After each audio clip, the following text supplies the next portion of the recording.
장관님, 고도의 청렴성과 도덕성을 요구하는 판검사가 퇴직 후에 정관예우로 단기간에 막대한 부를 축적한다면 사법의 공정성을 해치는 불법의 주체가 된다고 많은 국민들이 생각하고 있습니다. 장관님 어떻게 생각하십니까? 직을 이용해서 돈을 벌면 안 되겠죠. 그렇죠. 최근 우리나라 법률 시장은 대형 로펌을 중심으로 빠르게 성장하고 있습니다.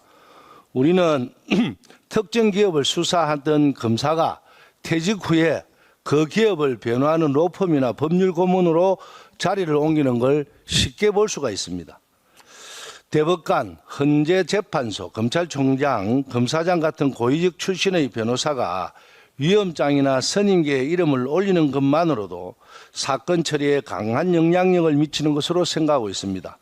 대법관 이름만 올려놔도 3천만 원, 전화벨론 5천만 원 이런 관행이 있다는 얘기가 공공연히 퍼지고 있습니다.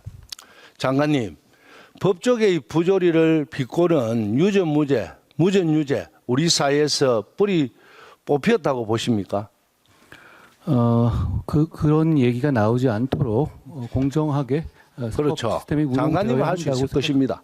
예, 국민의 80%가 여전히 유전무죄, 무전유죄라고 생각하고 있거든요. 그만큼 대한민국은 사법부에 대한 불신도 국민들이 참 큽니다. 검색창에 보면, 변호사 검색창에 보면요, 정관예우만 쳐봐도 이걸로 홍보하는 법무부인도 꽤나 많습니다. 돈 많은 특정 유명 로펌을 선임하고 돈이 없으면 억울해도 변호사를 사기도 어려운 게 서민들의 현실 아니겠습니까? 현행법에서 정관예우를 막기 위한 장치가 있죠. 그런데 충분하지는 않을 것 같는데 맞습니까? 계속 그 강화되어 오고 있는 추세인 것으로 알고 있습니다. 예. 그래요. 그런데 수임 기한 제한을 늘리는 법안을 우리 법무부에서 발의도 했는데 아직도 논의조차 제대로 되고 있지 않다고 알고 있거든요. 장관님 알고 있습니까? 그냥 국회 논의는 국회에서 해주시는 거죠. 그렇습니다. 예. 아니 장관님이 알고 계시는가 물어봤어요. 그 법안이 올라가 있는 것은 여러 가지 법안이 올라가 있는 것으로 알고 있습니다. 예.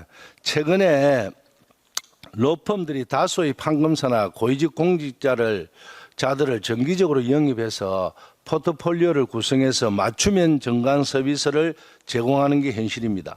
인사 핵심처 자료를 봐도 보시다시피 점점 더 늘어나고 있습니다.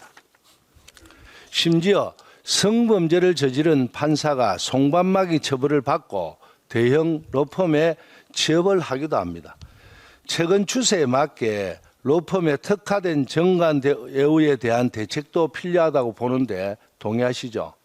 예, 저희 국민의 법조에 대한 신뢰가 대단히 중요한데 그렇죠. 저런 일들이 그런 부분을 많이 허물어뜨린 것이라는 점에 의원님의 생각에 동의합니다. 예. 정관 변호사의 소송 대리가 금지되는 사건에 대해서는 같은 로펌의 다른 변호사가 소송 대리하는 것도 금지가 필요하다는 의견에 대해서도 동의하시겠죠? 그게 이제 여러 가지 법이라든가 현실적으로 해서 정교하게 그 부분의 그 금지 범위를 잘 구획해야 한다고 생각합니다. 그렇죠. 이번 정부가 카르텔과의 전쟁을 선포하셨는데 정작 국민들이 가장 궁금해하는 것은 법조계 카르텔에 대해서는 말이 없어서 제가 국민을 대신해서 한번 전달해 드리는 겁니다.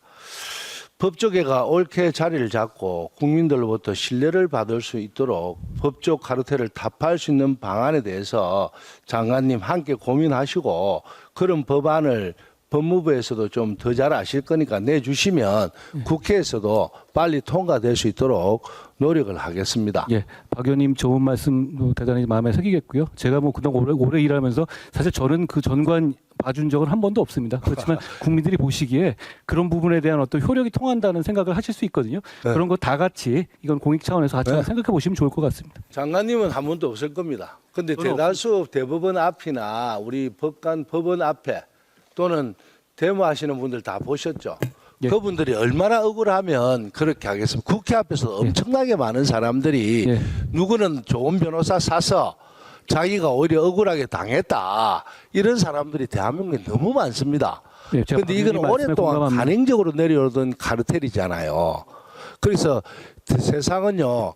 똑똑한 사람은 가능하면 사회의 정의를 실현하고 그리고 그렇게 하려고 배우고 많은 공부를 하신 거 아닙니까? 없는 서민들도 좀 생각하셔서 그런 거에 대해서 좀 뿌리를 뽑아내는 방법.